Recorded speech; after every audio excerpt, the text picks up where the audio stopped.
Assalamualaikum warahmatullahi wabarakatuh. Salam sejahtera untuk kita semua. Om Swastiastu, Namo Buddhaya, dan salam kebajikan.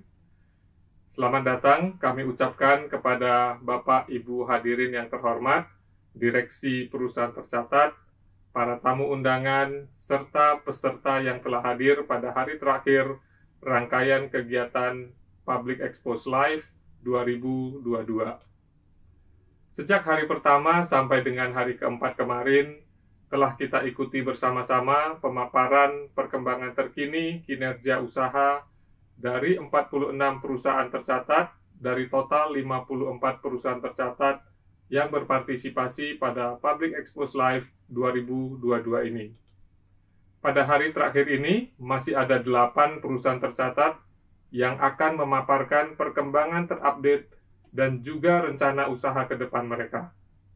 Hari ini merupakan kesempatan terakhir Bapak Ibu, peserta Public Expose Live 2022, menggunakan sebaik-baiknya waktu untuk mengenal dan mengetahui lebih dalam mengenai kondisi keuangan, perkembangan, rencana ke depan, dan informasi lainnya dari perusahaan tercatat yang akan dipaparkan secara live oleh pihak manajemen perusahaan tercatat. Semoga dengan kemudahan mengakses informasi terupdate tentang kondisi perusahaan tercatat sebagai bentuk perlindungan investor yang kami upayakan ini dapat semakin meningkatkan kepercayaan masyarakat terhadap pasar modal Indonesia. Tentunya, kami juga berharap kegiatan ini dapat meningkatkan likuiditas pasar dan basis investor domestik. Selamat mengikuti acara Public Expose Live 2022. Semoga dapat menjadi tambahan informasi dalam menentukan keputusan berinvestasi Bapak Ibu para investor ke depannya. Terima kasih. Maju terus pasar modal Indonesia.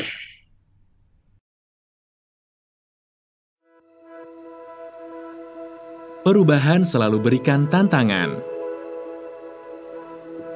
Seperti kami yang memilih untuk terus beradaptasi dan bertransformasi menjadi SIG. Kami mempunyai tujuan menjadi perusahaan penyedia solusi bahan bangunan terbesar di regional. Melalui inovasi produk, kami ciptakan metode pembangunan masa depan yang cepat, terjangkau, dan ramah lingkungan.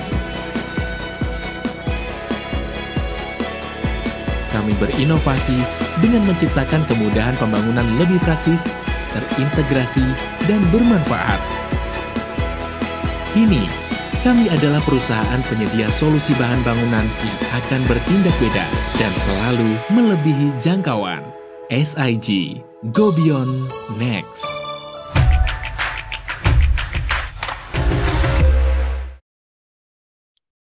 Bismillahirrahmanirrahim. Assalamualaikum warahmatullahi wabarakatuh. Salam sejahtera bagi kita semua. Om Swastiastu, Namo Buddhaya, salam kebajikan. Selamat siang dan terima kasih kami ucapkan kepada Ibu dan Bapak dari perusahaan tercatat, tamu undangan, dan peserta yang telah hadir dalam acara Public Expose Live tahun 2022 ini pada sesi perusahaan tercatat PT Semen Indonesia Persero Tbk. PT Semen Indonesia Persero Tbk tercatat di Bursa Efek Indonesia dengan ticker code pencatatannya adalah SMGR. Perkenalkan, nama saya Azharul Fikri yang akan bertindak sebagai moderator dalam acara Public Expose ini. Pastinya sebagai moderator, izinkan kami menyampaikan beberapa informasi penting kepada seluruh peserta yang mengikuti acara ini. Yang pertama, terdapat fitur terjemahan bahasa Inggris yang dapat diakses pada tombol interpretation yang berada pada panel bawah Zoom webinar ini. Silahkan klik tombol tersebut, lalu pilih audio English or Indonesian. We would like to inform there is an English translation feature which participant can access on interpretation button on the bottom panel of the Zoom webinar. Please click the interpretation button, then select the English or Indonesian language audio channel. Peserta Public Expose dilarang untuk merekam dan menyebarluaskan public expose ini tanpa adanya izin resmi dari PT Bursa Efek Indonesia. Selanjutnya, para peserta dapat mengajukan pertanyaan yang disampaikan melalui kolom Q&A atau kolom pertanyaan yang nantinya kami akan pilih dan kami bacakan, serta akan dijawab oleh perwakilan dari SMGR pada sesi tanya-jawab setelah sesi pemaparan berakhir. Selain itu, tidak lupa kami ingatkan bahwa pada akhir acara akan ada pengundian door prize sebesar 200.000 untuk 3 orang yang beruntung. Caranya mudah, peserta cukup mengisi kuesioner pada link yang telah disediakan atau yang tertera pada running text di layar Zoom Bapak dan Ibu. Baik, tanpa berpanjang lebar lagi, kami akan memperkenalkan perwakilan dari PT Semen Indonesia Persero Tbk. Yang pertama, ada Bapak Andriano Hosni Panangian, selaku Direktur Keuangan dan Manajemen Risiko. Selamat siang, Bapak Hosni. Selamat siang, Pak Fikri. Yang kedua, ada Bapak Aulia Mulki Umar, selaku Direktur Bisnis dan Pemasaran. Selamat siang, Bapak Aulia. Siang, Bro. Lalu ada Bapak Hasan Arifin, selaku SVP Keuangan. Selamat siang, Bapak Hasan. Selamat siang, Bapak Ibu semua. Selanjutnya ada Ibu Johana Daunan, selaku SVP Pemasaran. Selamat siang, Ibu Johana. Selamat siang, Fikri. Selanjutnya ada Ibu Febriandita Kusuma, selaku GM Hubungan Investor. Selamat siang, Ibu Febriandita. Selamat siang, Mas Fikri, Bapak Ibu sekalian. Lalu yang terakhir, ada Bapak Radityo Widinugroho, selaku Staf Hubungan Investor. Selamat siang, Bapak Radityo. Selamat siang, Bapak Ibu sekalian. Baik. Tiba saatnya sesi pemaparan materi oleh SMGR. Kepada Bapak Andriano Hosni Panangian, waktu dan tempat kami persilahkan. Terima kasih. Terima kasih, Pak Fikri. Assalamualaikum warahmatullahi wabarakatuh. Salam sejahtera bagi kita semua. Om Swastiastu, Namo Buddhaya, salam kebajikan. Pada sesi Public Expose kali ini, tanggal 16 September 2022, perkenankan kami mewakili jajaran direksi dan manajemen dari Semen Indonesia, PT Semen Indonesia Persero Tbk untuk memaparkan kondisi terkini perusahaan, kemudian rencana-rencana strategis dan juga performance terakhir berdasarkan kinerja Juni audited 2022.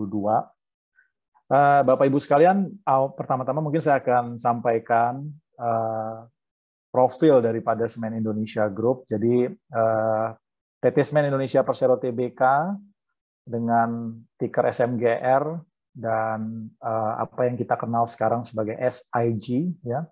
Kita adalah produsen semen terbesar di Indonesia dengan kapasitas produksi sebesar kurang lebih 52 juta ton per tahun. Dan kita memiliki pangsa pasar terbesar di Indonesia. Pemegang saham kita mayoritas 51% dimiliki oleh pemerintah Republik Indonesia, dan sisanya adalah public listed investor. Kita memiliki lini bisnis di bidang semen dengan ada 5 merek di Indonesia dan juga 1 di luar negeri di Vietnam. Kemudian kita memiliki bisnis selain semen itu di hilir, ada bisnis ready mix, mortar, precast, dan juga supporting business seperti pertambangan, kemasan, pengelolaan limbah, logistik, IT, dan kawasan industri. Kita kalau dilihat telah beberapa kali melakukan corporate action. Pertama, kita melakukan konsolidasi dengan PT Semen Padang, Semen Tonasa di tahun 95. Sehingga itu adalah awal mula terjadinya holding semen di Indonesia. Kemudian kita telah melakukan akuisisi pabrik semen di Vietnam, Tanglong Cement Company di 2012. Dan yang terakhir adalah akuisisi Holcim Indonesia di tahun 2019. Next slide. Kalau dilihat dari sisi ekstensifikasi daripada jaringan kita tersebar di seluruh Indonesia dengan 8 lokasi pabrik terintegrasi dari Aceh, Sumatera Barat, Jawa Barat, Jawa Tengah, Jawa Timur, dan juga di Sulawesi Selatan. Kemudian kita ada disupport dengan 26 lokasi pabrik pengemasan, 6 pabrik grinding, dan 7 infrastruktur pelabuhan. Dan kita juga punya 1 pabrik di Vietnam, di daerah Quang Ninh, di Provinsi Halong. Dan kita memiliki 306 distributor dengan jaringan sekitar 70.000 toko retail. Next slide. Mungkin Bapak Ibu udah mengetahui ya, ini adalah komposisi dari Dewan Komisaris dan Dewan Direksi. Dewan Direksi ini seluruhnya adalah, sebagian besar adalah direksi yang baru ya, berdasarkan hasil RUPS LB di Desember dan juga RUPS tahunan di bulan Maret 2022. Nah, kalau kita lihat dari sisi kondisi perusahaan saat ini, kita melihat bahwa aim kita adalah terus untuk meningkatkan kapabilitas untuk dapat terus bertumbuh di kondisi market yang tidak favorable saat ini. Namun kalau kita lihat kinerja semester 1 kita tetap terjaga di tengah persaingan yang sangat ketat dan juga adanya cost push dari peningkatan harga komoditas. Dan kita juga telah melakukan fokus pada 4 inisiatif strategis kita yang telah kita canangkan dari awal tahun ini untuk menghadapi tantangan-tantangan yang ada agar dapat mendorong bisnis terus dapat berkelanjutan. Kita juga telah melakukan transformasi proses bisnis dan melakukan penyesuaian nomenklatur untuk bisa menyesuaikan dengan inisiatif strategis yang ada. Dan tentunya yang paling penting adalah terkait dengan komitmen kami untuk melakukan dekarbonisasi, di mana pencapaian hingga semester 1 2022 itu telah tercapai on track sesuai dengan roadmap yang telah kita sesuaikan untuk mencapai first milestone kita di 2030 dengan target mencapai emisi karbon di bawah dari IEA standar. Nah, kalau kita lihat update sektor semen, memang secara umum supply and demand itu kita bisa lihat masih over capacity. Jadi kalau dilihat kondisi saat ini, memang dari sisi kapasitas produksi itu sekitar 119 juta dengan demand sekitar 65-66 juta ton. Jadi ada sekitar 50% gap ya.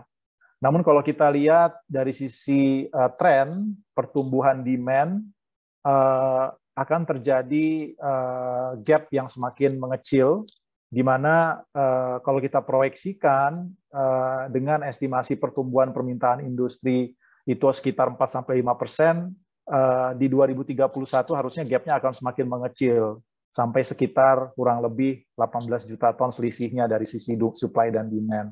Dan kalau kita lihat dari sisi kompetitor yang ada di market, ada 14 kompetitor, namun kalau kita lihat didominasi oleh 2 pemain besar, yakni Semen Indonesia dan Indosemen.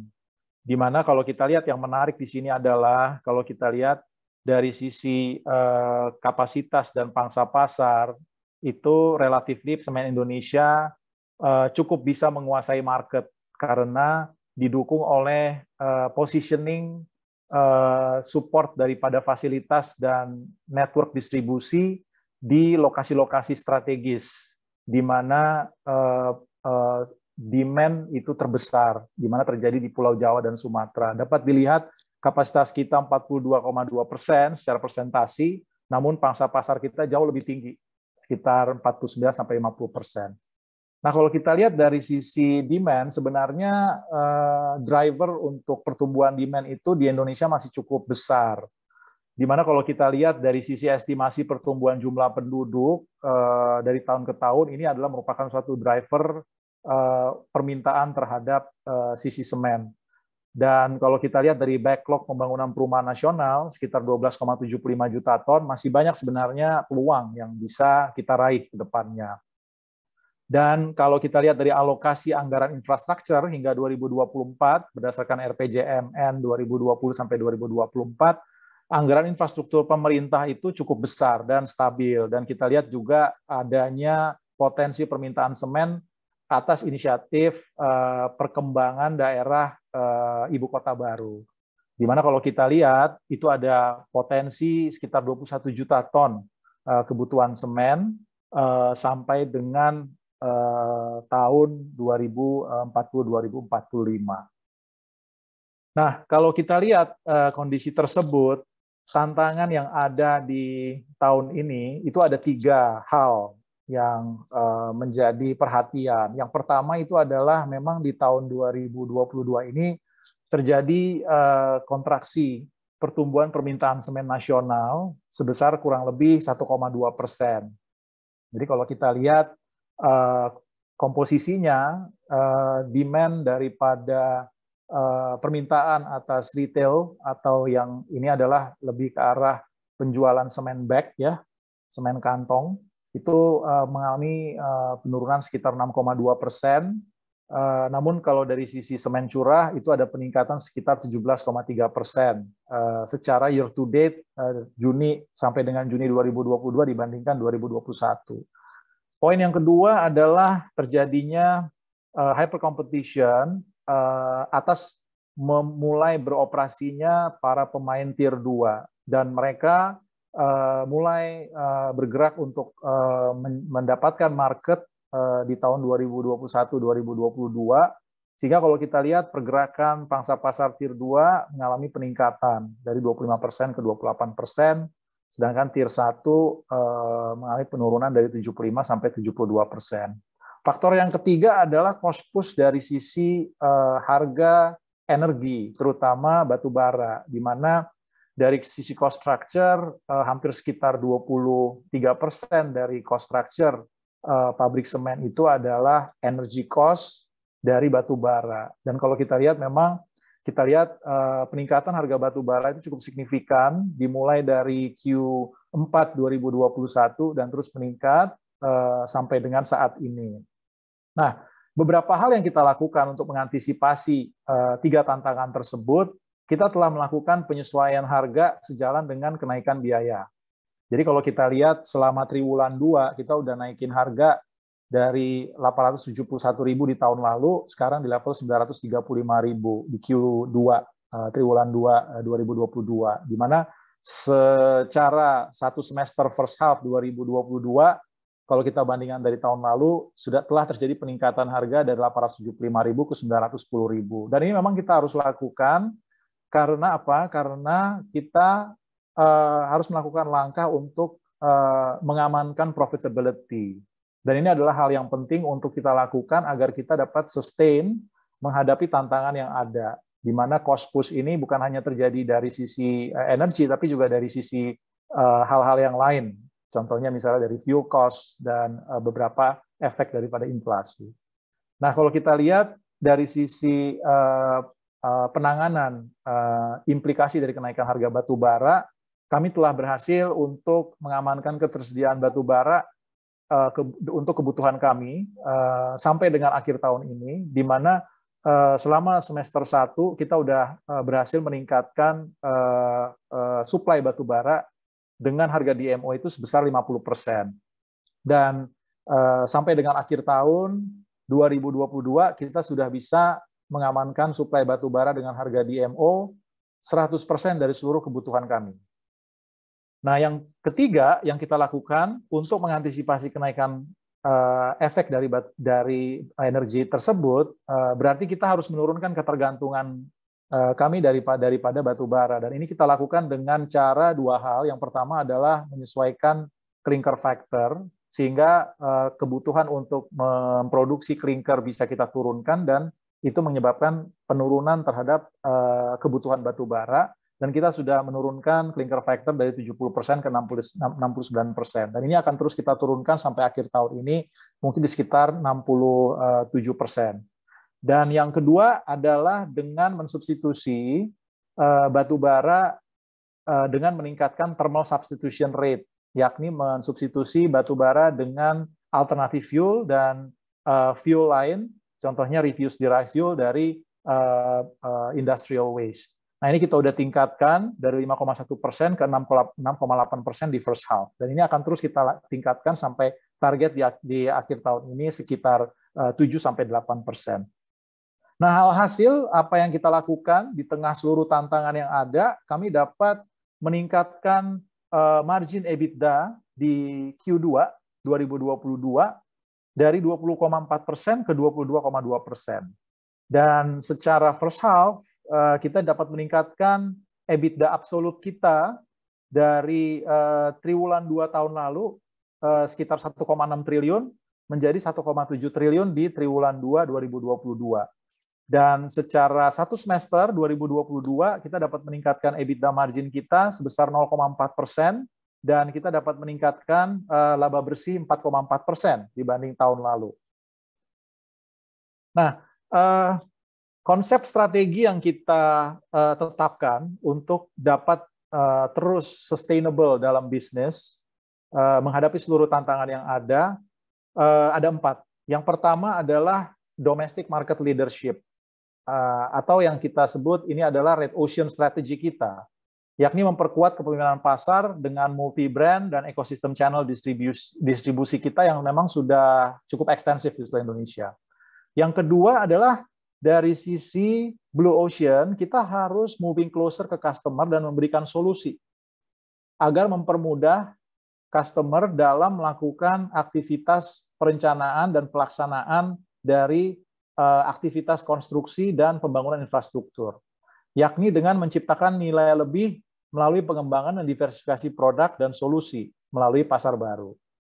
Yang ketiga adalah dengan terus untuk melakukan operational excellence dan juga melakukan transformasi digital, sehingga pengelolaan data, analytical, dan penyesuaian dari strategi dapat kita lakukan secara cepat dengan memanfaatkan data yang ada dan support daripada digitalisasi.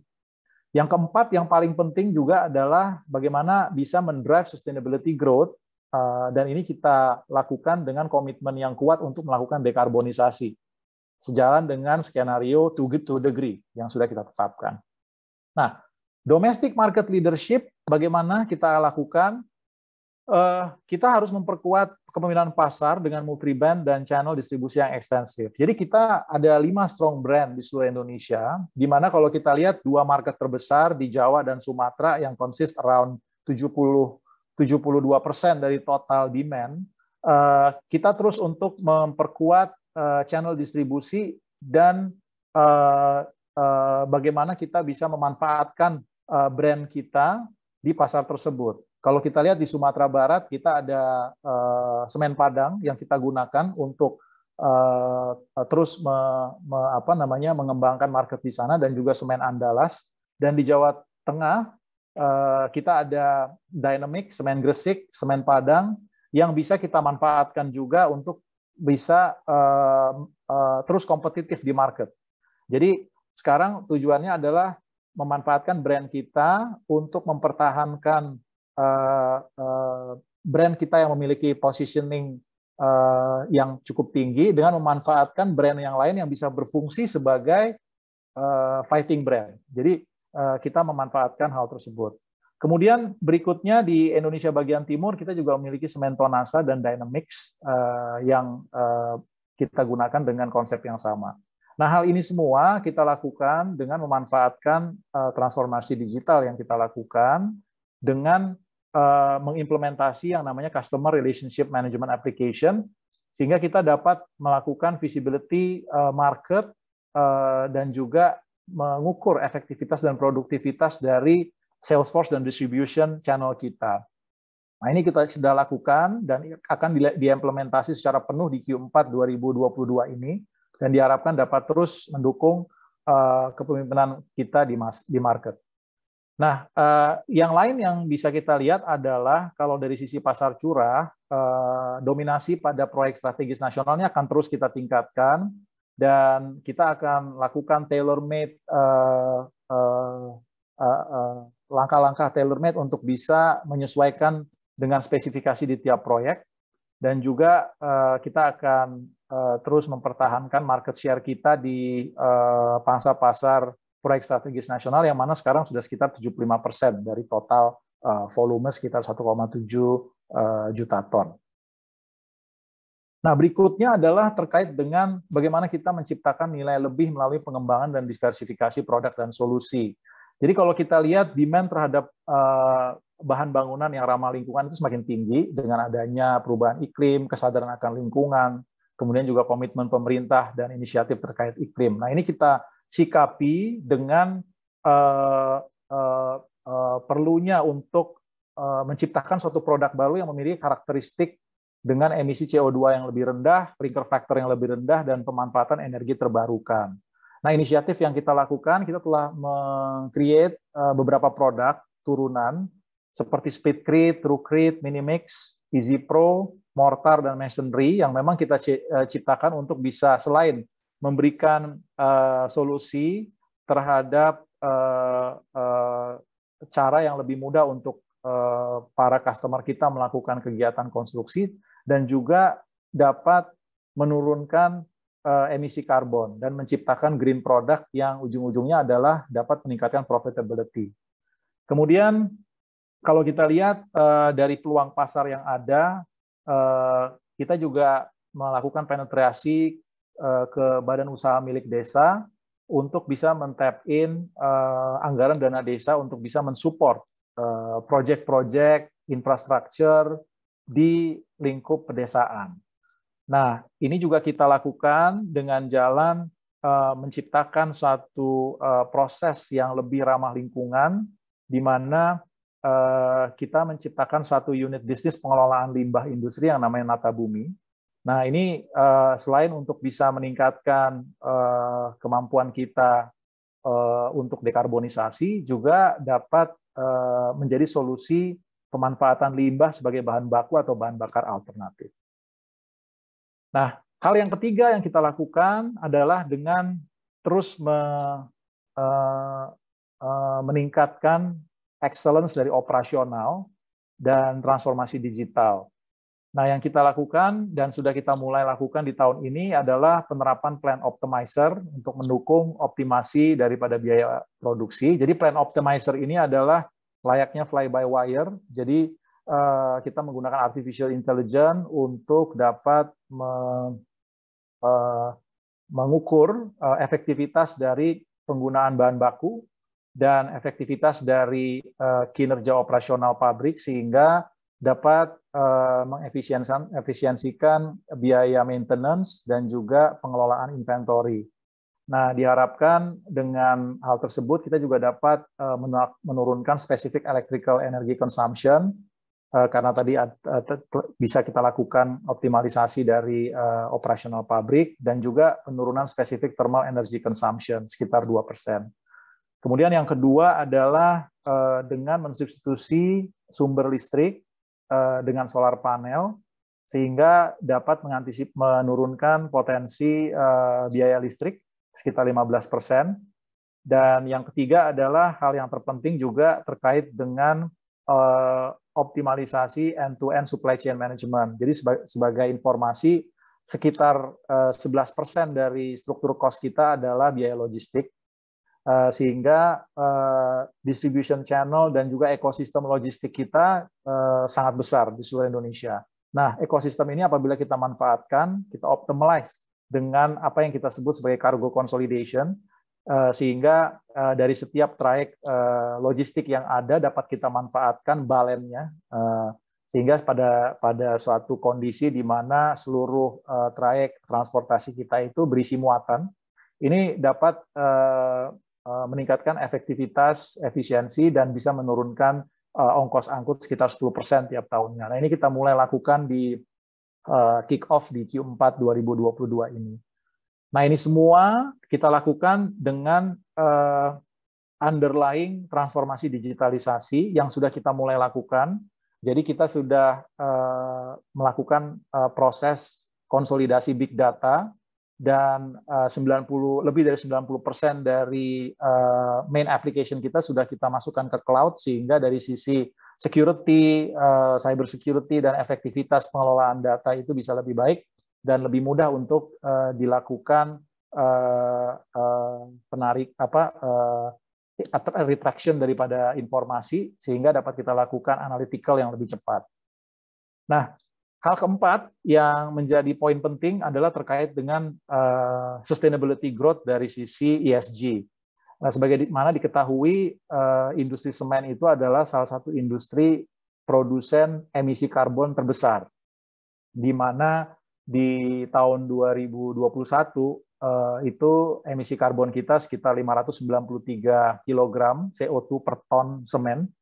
Nah, ini memang secara skop 1 kita sudah komit untuk bisa menurunkan di bawah dari IEA standar di tahun 2030 sebagai milestone pertama dengan target 27% penurunan.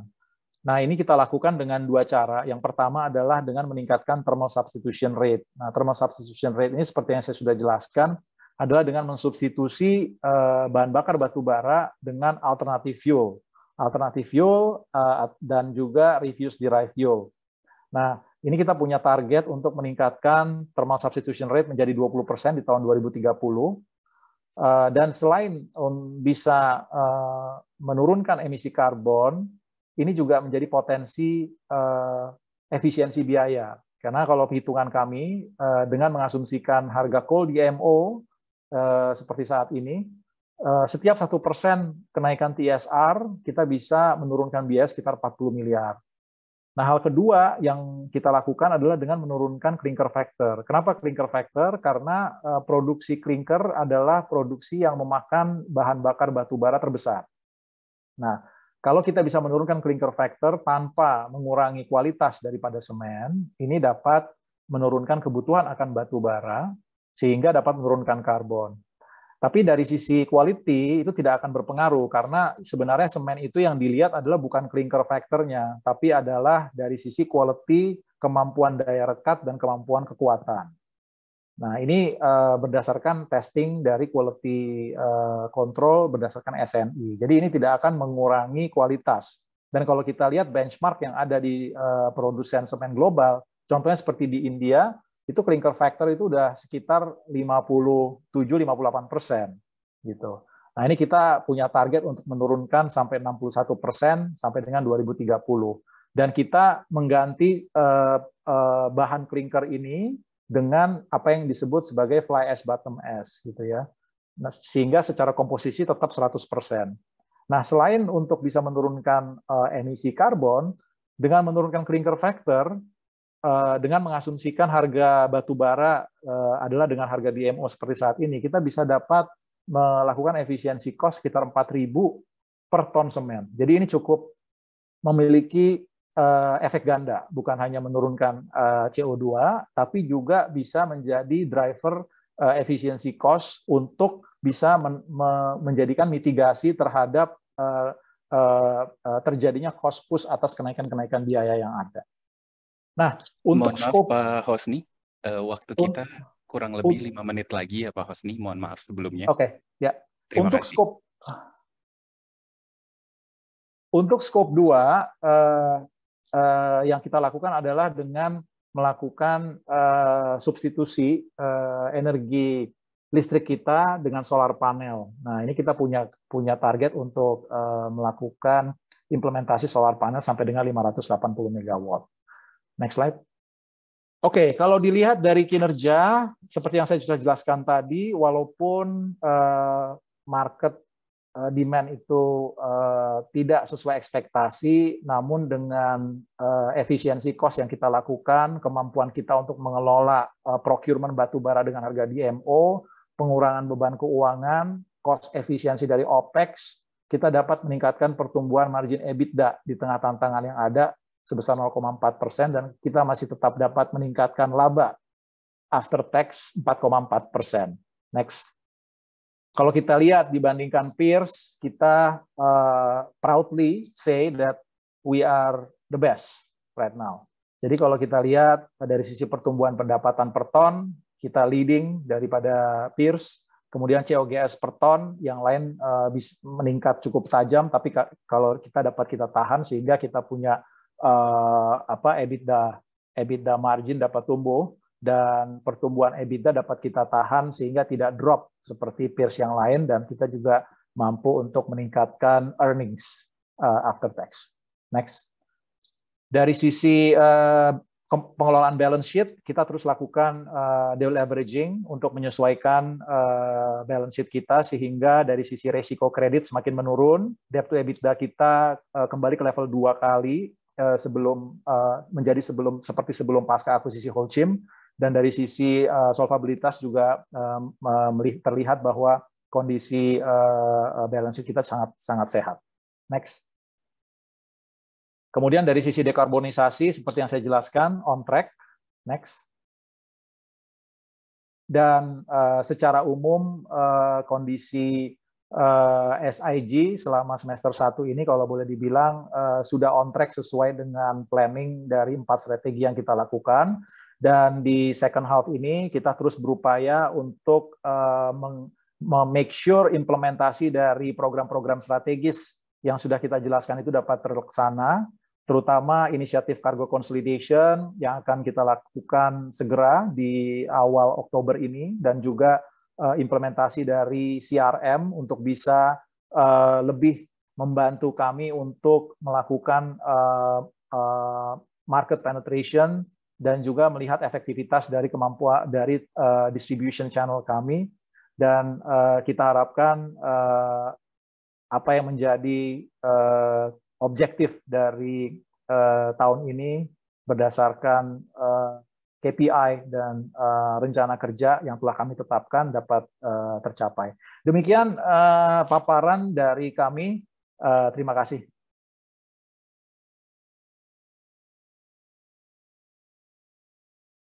Baik, terima kasih Pak Hosni atas pemaparan yang sangat-sangat komprehensifnya. Selanjutnya sesi pemaparan telah berakhir dan kita akan lanjut kepada sesi tanya-jawab. Kami ingatkan kembali kepada para peserta yang hadir, jika ingin bertanya silahkan mengajukan pertanyaan melalui kolom Q&A atau kolom pertanyaan yang telah tersedia pada feature di Zoom kali ini. Oke, langsung saja pertanyaan pertama kita ada dari Bapak Michael Sun. Mohon dapat disampaikan update terkait akuisisi SMBR. Nah, mungkin dari Pak Hosni ini bisa bantu kami, Pak, untuk menjelaskan. Terima kasih. Oke, terima kasih. Jadi akuisisi SMBR ini adalah akuisisi yang menjadi salah satu milestone kami di tahun ini. Awalnya memang SMBR ini kita lihat dari sisi pengelolaan portofolio oleh pemerintah ini dirasa penting untuk bisa dilakukan konsolidasi dengan SMGR, dikarenakan secara portofolio management memiliki 2 perusahaan semen, yang satu market leading, yang satu memang secara skala itu lebih skala fokus lokal regional, itu kurang efektif kalau dikelola terpisah. Sehingga agar terjadi sinergi dan juga agar pengelolaan strategis, rencana strategis dari klasterisasi semen itu bisa berjalan dengan baik, maka perlu dilakukan konsolidasi. Sehingga konsolidasi ini dapat menciptakan sinergi. Nah, proses daripada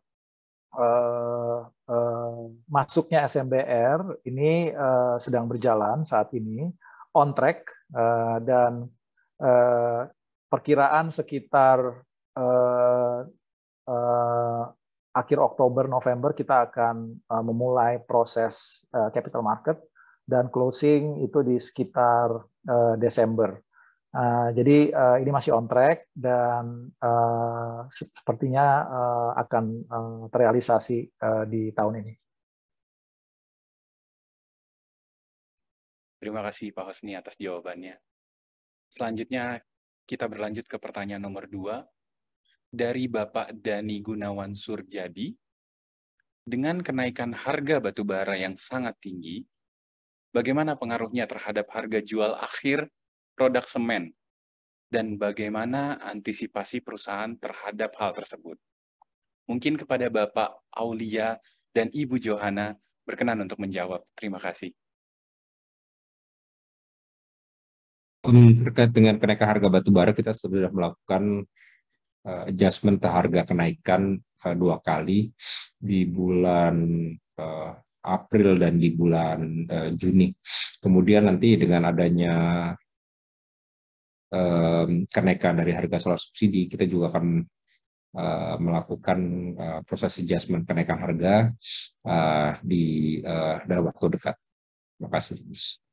Ibu Johana, mungkin ada yang mau ditambahkan? Cukup mungkin, Pak.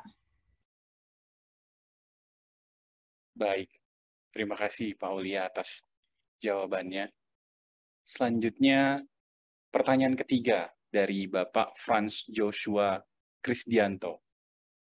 Apakah SMGR ikut dalam proyek IKN terkait ketersediaan bahan bangunan semen? Nah, ini pertanyaan yang cukup menarik nih. Mungkin Pak Aulia, mohon berkenan Pak dibantu untuk menjawab. Terima kasih. Ya, definitely kita akan ikut dalam proyek itu. Selain sebagai BUMN, kita juga sebagai pengguna semen terbesar di Indonesia, produsen semen terbesar di Indonesia, dan tentu kita akan partisipasi dalam proyek IKN. Baik, terima kasih Pak. Jadi ikut ya Pak ya program IKN itu. Siap. Selanjutnya pertanyaan keempat dari Dava Harits Ramadika. Berapa rata-rata biaya yang SMGR perlukan untuk belanja batu bara? Dan biasanya pakai kalori yang berapa? Apakah pembelian sesuai harga pasaran saat ini atau bagaimana?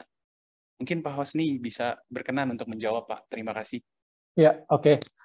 Kalori value yang kita gunakan rata-rata 4.200 GAR, dan saat ini kita sudah bisa mendapatkan seluruh kebutuhan batu bara sampai akhir tahun dengan harga DMO. Namun tadi harga rata-rata kalori rata-rata 4.200 itu sebenarnya ranging ya. Jadi ada pabrik kita yang membutuhkan lebih tinggi GAR-nya 5.000, ada juga yang bisa masuk sekitar 3.600 GAR. Nah, kalau dari sisi harga rata-rata tuh sekarang sekitar 890.000 per ton ya. Itu adalah komposisi average cost kita sampai dengan masuk ke pabrik gitu ya. Kita butuh sekitar 6,8 juta ton, sekitar 6,8 juta ton per tahun gitu. Baik, terima kasih Pak Hosni atas penjelasannya. Selanjutnya pertanyaan kelima dari Raditya Pradana. Tadi dijelaskan ada pemain tier 1 dan pemain tier 2 dalam presentasi. Bisa dijelaskan apakah dasar pengklasifikasian pemain tier 1 dan tier 2 tersebut? Mungkin Pak Aulia berkenan untuk menjawab. Terima kasih. Sebenarnya istilah tier 1 sama tier 2 mungkin kebanyakan dari analis ya. Pada prinsipnya tier 1 adalah pemain lama yang memiliki kapasitas besar, dalam hal ini SMGR dan INTP. Kemudian ada pemain yang skalanya lebih kecil yang punya pabrik mungkin hanya sekitar 3 juta ton sampai 5 juta ton yang disebut dengan pemain tier 2. Tadi seperti yang Pak Husni sebutkan, ke antara kita dengan INTP sudah mengontrol sekitar 75% dari market. Terima kasih. Baik, terima kasih Pak Aulia jawaban atas pertanyaannya. Selanjutnya pertanyaan ke-6 dari Aprino Chandra. Izin bertanya Pak Andriano, bagaimana planning dan strategi SIG dalam peningkatan penjualan dalam bidang ekspor, di mana kita ketahui secara nasional semen mengalami oversupply. Ya, mungkin ini karena ditujukan ke Pak Hosni ya. Atau nanti Pak Aulia bisa bantu juga menjawab. Silakan Pak Hosni dan Pak Aulia. Terima kasih. Ya, mungkin Pak Aulia mungkin lebih tepat. Terkait dengan kinerja penjualan yang kita lakukan, kita terus memperbaiki fundamental dan juga memperbaiki channel distribusi kita. Saat ini kita sudah merupakan pemain semen terbesar dengan gula distribusi yang besar. Namun kita akan melakukan digitalisasi baik terhadap distributor kita maupun nanti sampai level last mile-nya sampai ke bawah. Jadi kami saat ini sedang menginstall yang namanya CRM, Customer Response Management, untuk mendigitalisasi sistem channel kami. Selain itu kami juga lebih akan melengkapi dengan fasilitas gudang dan armada-armada loncatan yang akan dilakukan oleh distributor-distributor kami. Terkait dengan ekspor, memang tahun ini apabila dari tahun lalu dikarenakan terbatasan batu bara, maka kami tidak terlalu banyak ekspor seperti tahun lalu. Namun dalam beberapa bulan ini ekspor dapat lebih digalakan dikarenakan memang permintaan semen di dalam negeri cenderung flat ataupun kontraksi lah. Terima kasih. Baik, terima kasih Pak Aulia jawabannya. Selanjutnya pertanyaan ke-7. Kita sudah mencapai 7 pertanyaan nih. Ada dari Agung Suprananto. Mohon info cakupan penjualan. Apakah meliputi seluruh wilayah Indonesia? Mohon berkenan Pak Aulia untuk menjawab. Terima kasih. Ya betul sekali, Semen Indonesia Group kita memiliki fasilitas baik dari Aceh maupun sampai Papua. Jadi memang jangkauan kami mulai dari Sabang sampai Merauke, mulai dari Niangas sampai ke Pulau Rote. Pabrik kami ada di Sumatera, ada 2, dan bergabungnya Batu Raja bahkan ada 3. Kemudian belum lagi di Jawa yang ada di Bogor, di Cilacap, Rembang, dan juga 2 pabrik di Tuban. Selain itu kami juga memiliki pabrik di Pakep di Tonasa. Dan kami juga memiliki fasilitas-fasilitas terkait dengan seperti dengan packing plan maupun the grinding plan, bahkan sampai ke wilayah-wilayah Indonesia Timur. Terima kasih. Baik, terima kasih Pak Aulia. Pertanyaan ke-8. Ada dari Matthew Honggo. Apa dampak suku bunga yang naik terhadap SMGR? Apakah akan menaikkan atau menurunkan jumlah dari produksi yang ada? Mungkin mohon berkenan Pak Hosni atau Pak Hasan dalam menjawab. Terima kasih, Pak. Ya, mungkin saya jawab. Jadi suku bunga yang naik pastinya akan berdampak juga terkait dengan inflasi ya. Dan kita lihat memang dari sisi kenaikan bahan bakar, efeknya juga akan potensi menaikkan ongkos angkut kita, gitu ya. Nah, ini kita antisipasi. Tadi ada beberapa hal yang kita lakukan. Salah satunya adalah dengan peningkatan harga seperti yang sudah dijelaskan Pak Aulia. Namun secara hati-hati kita lakukan agar market share kita juga tidak turun terlalu jauh, gitu ya. Karena kita juga harus bisa memaintain positioning kita di market, gitu ya, terutama untuk main brand kita. Yang kedua adalah beberapa inisiatif terkait dengan cost efficiency. Tadi ada beberapa hal yang kita mention, termasuk juga dengan inisiatif ESG kita dengan menurunkan clinker factor, menaikkan TSR yang memiliki dampak efisiensi cost. Yang ketiga adalah dengan optimalisasi cargo consolidation, sehingga kita dapat mendapatkan memitigasi impact daripada kenaikan ongkos angkut dengan mengoptimalisasi pemanfaatan balen dari jaringan ekosistem distribusi kita. Jadi kalau dilihat distribusi kita hampir di semua, contohnya misalnya Jawa nih ya, contohnya ambil satu kota deh, Jakarta, hampir di seluruh lokasi itu pasti aja ada truk yang ngangkut barang kita, kosong ataupun isi. Nah, ini kalau kita manfaatkan ekosistemnya, itu economic value add-nya itu akan sangat tinggi, sangat besar. Bukan hanya bagi kami, tapi juga bagi perusahaan-perusahaan komoditas lain yang memiliki handling yang sama, gitu ya. Nah, itu yang kita lakukan. Kemudian dari sisi balance sheet, kita juga telah meningkatkan komposisi dari fixed rate, ya. Jadi sebelumnya itu komposisi fixed rate kita itu hanya 25%. Floating rate kita 75%, namun mulai dari bulan Juni kemarin kita udah coba tingkatkan, dan kita juga sekarang on the market untuk rencana untuk penerbitan obligasi untuk meningkatkan komposisi daripada fixed rate kita ke level sekitar 50%-an, sehingga kita bisa mitigasi impact kenaikan suku bunga terhadap finance cost. Sehingga kita harapkan both dari sisi operasional dan juga pengelolaan balance sheet, impact ke earning itu bisa kita jaga. Terima kasih. Baik. Terima kasih Pak Hosni. Selanjutnya, pertanyaan ke-9.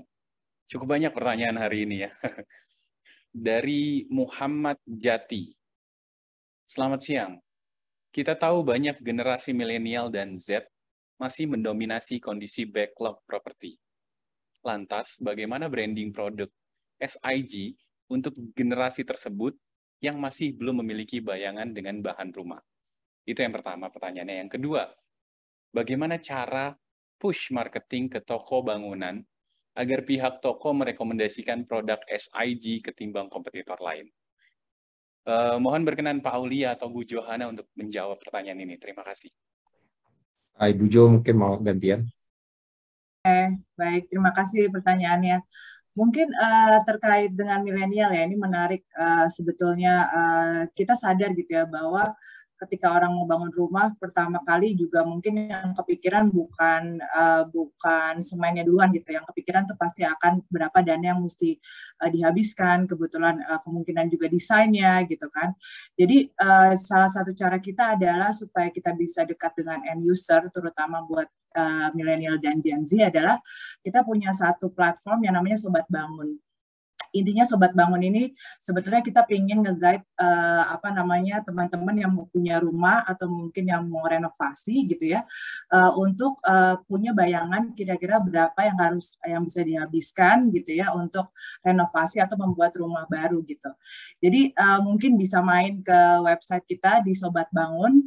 Di situ nanti kita bisa guide, kita bisa ada konsultasi gratis juga dengan rekanan Sobat Bangun kita, sehingga teman-teman bisa kebayang nih, mungkin sekarang belum mampu untuk bangun rumah dari awal, tapi dikasih tanah gitu ya, sebidang tanah sama orang tuanya, mungkin bisa bangun dari situ gitu ya, sehingga lebih affordable. Jadi mungkin itu jawaban saya buat gimana caranya sih kita bisa lebih dekat ke end user ya, dari sisi milenial atau Gen Z. Berikutnya mungkin terkait dengan toko bangunan gitu ya. Di toko bangunan kita sadar bahwa sebetulnya ada beberapa stakeholders kalau kita bicara tentang pengaruh pembelian semen di toko bangunan gitu ya. Jadi salah satunya ada pemilik toko bangunannya sendiri, tapi juga ada tukang atau mandor yang biasanya mereka adalah end user akhir yang biasanya tahu gitu karakteristik semen yang mereka ingin pakai gitu. Jadi kita punya beberapa program karena kita tahu gitu peranan mandor dan tukang juga sangat penting gitu. Salah satunya kita punya komunitas tukang di mana kita mentraining tukang-tukang tersebut bagaimana aplikasi semen yang baik gitu kan. Terus kemudian juga pemakaian yang irit seperti apa dan bagaimana cara mencampur dan lain sebagainya. Jadi itu yang kita coba influence dari sisi end usernya juga, karena biasanya kalau di semen yang punya uang itu bukan yang pakai gitu ya, yang biasanya yang pakai lebih ke mandor atau tukang. Nah, untuk pemilik toko biasanya mereka juga dengerin nih mandor di situ sukanya pakai semen apa gitu, dan mereka dapat inputnya gitu kan. Nah, itu makanya end user adalah salah satu yang penting yang kita tap. Tentunya juga kita punya kegiatan yang periodik gitu ya sama toko bangunan gitu ya. Bagaimana kita bisa mensosialisasikan produk kita, atau mungkin program-program trade promo gitu ya, seperti jalan-jalan dan lain sebagainya. Ini mungkin udah cukup common ya untuk kita lock loyalty dari toko bangunan tersebut. Mungkin itu jawaban saya. Baik, terima kasih Bu Johana, sangat komprehensif ya. Pertanyaan selanjutnya dari Anya Prila Azaria. Untuk rencana pengembangan solar panel, dengan siapa partner kerjasamanya dan kapasitasnya berapa? Boleh dielaborasikan mengenai detail hal tersebut. Lalu yang kedua, apakah semua pabrik perusahaan sudah menggunakan biomasa untuk bahan bakar alternatif? Persentasenya biomasa berapa dan di pabrik mana saja? Serta bagaimana rencana ke depannya? Mungkin Pak Hosni berkenan untuk menjawab. Terima kasih, Pak. Ya, makasih. Oke, jadi kalau inisiatif solar panel, kita memang targetkan itu 580 megawatt sampai 2030. Namun memang di tahun ini kita sudah mulai, namun memang masih relatively belum besar ya. Tapi kita akan mulai eskalasi dimulai tahun depan. Partnernya kita open, jadi kita nggak spesifik perusahaan tertentu, jadi kita open. Dan kita sekarang sedang proses sekitar 10 megawatt ya di salah satu pabrik kita. Itu kita undang beberapa pihak, beberapa entitas yang bisa memberikan terms yang paling baik untuk kita. Nah, kemudian terkait dengan biomasa, jadi tadi sudah kita jelaskan, ini sebenarnya adalah cara kita untuk meningkatkan thermal substitution rate. Nah, kita memang Paris ya dari semua pabrik kita. Mungkin Pak Aulia nanti bisa juga bantu untuk jelaskan. Contohnya misalnya pabrik kita di Cilacap itu thermal substitution rate-nya itu udah sampai level sekitar 15%. Karena memang dari project Natabumi, dari Holcim akuisisi dari Holcim dulu kita udah pilot project dan kita sekarang tinggal melanjutkan. Nah, ini yang akan kita replikasi ke seluruh pabrik kita yang lain. Contohnya pabrik kita di Tonasa itu lebih banyak menggunakan biomasa dan TSR-nya itu udah ke level sekitar 8% di sana. Tapi secara konsolidasi keseluruhan itu memang saat ini itu masih di level sekitar 6%. Ya, karena masih ada yang rendah, karena untuk meningkatkan TSR ini kita juga harus install modifikasi sedikit di feeder supaya menyesuaikan dari konsistensi caloric value dari substance yang akan kita gunakan. Jadi ada dua ya, mungkin sebagai pengetahuan juga. Jadi untuk thermal substitution-nya ada beberapa substance. Ada yang namanya alternative fuel. Nah, alternative fuel inilah yang tadi ya, seperti misalnya cangkang, sekam padi gitu ya. Ada juga refuse derived fuel. Nah, refuse derived fuel ini kebanyakan dari industrial waste gitu ya, yang kita harus lakukan proses terlebih dahulu sebelum masuk di feeding ke intake bahan bakar di kiln kita gitu. Jadi ada perbedaan antara biomasa sama refuse derived fuel. Nah, ini semua memang lagi kita canangkan dan kita harapkan bisa kita naikkan step by step dengan target 20% sampai 2030. Total capital expenditure untuk melakukan program ini keseluruhan itu sekitar 1,5 triliun. Nah, ini kita udah rencanakan dan kita udah punya programnya. Kita akan expedite implementasi daripada instalasi processing dari untuk mendukung peningkatan TSR ini di setiap pabrik kita mulai tahun ini sampai kira-kira 3-4 tahun ke depan. Dan salah satu nanti juga penggunaan dana dari proses rights issue kita itu adalah untuk mendukung program ini, termasuk program ESG yang lainnya. Terima kasih. Terima kasih Pak Hosni atas jawaban dari pertanyaan yang ada. Baik, ini mungkin pertanyaan terakhir ya, karena keterbatasan waktu kita, dan sekaligus pertanyaan bonus nih Ibu dan Bapak. Pertanyaan dari Bapak Agung Suprananto. Bagaimana kebijakan dividen untuk tahun ini terhadap SMGR? Silakan Bapak dan Ibu, mohon berkenan untuk menjawabnya. Terima kasih.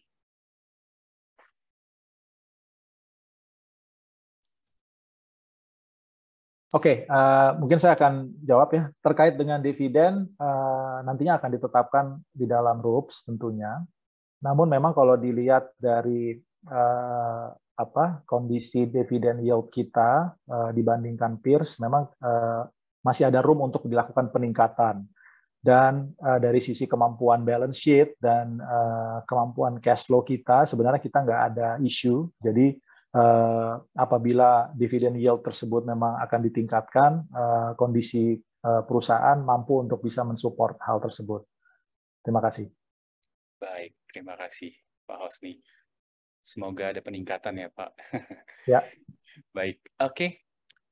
Usai sudah sesi tanya jawab kita, terima kasih kepada Ibu dan Bapak dari SMGR atas penjelasan beberapa pertanyaan yang telah diajukan peserta. Mohon maaf juga kepada para peserta karena adanya keterbatasan waktu. Tidak semua pertanyaan dapat kami bacakan dan dijawab. Apabila terdapat pertanyaan lebih lanjut, silakan dapat menghubungi Investor Relation atau unit terkait di PT Semen Indonesia Persero Tbk melalui portal komunikasi yang dimiliki oleh PT Semen Indonesia Persero Tbk. Baik, sebelum kita tutup, kami mohon berkenan dari Bapak Andriano Hosni Panangian untuk dapat memberikan closing statement kepada para peserta yang hadir. Waktu dan tempat kami persilakan, Pak. Terima kasih. First half result kita menunjukkan hasil yang baik. Di tengah tantangan yang ada, kita mampu menunjukkan kemampuan kita untuk mengelola keuangan dengan disiplin dan pengelolaan pasar yang baik, sehingga kita dapat meningkatkan earnings kita dibandingkan tahun lalu.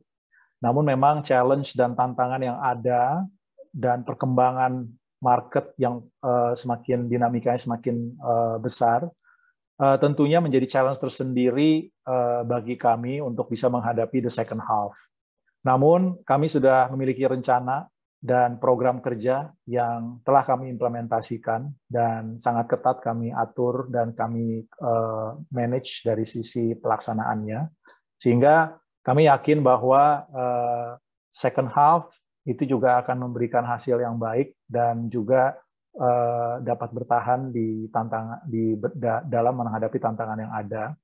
Dan kami harapkan juga support dan dukungan dari para pemegang saham, sehingga realisasi dari rencana-rencana kami dapat berjalan dengan lancar dan memberikan nilai tambah positif bagi para stakeholder.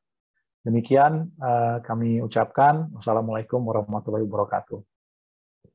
Waalaikumsalam warahmatullahi wabarakatuh.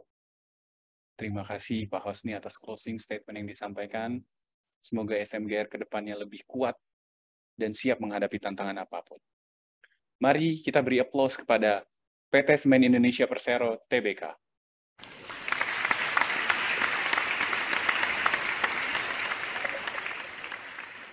Terima kasih juga kami ucapkan kepada Ibu dan Bapak perwakilan dari SMGR atas pemaparan yang diberikan.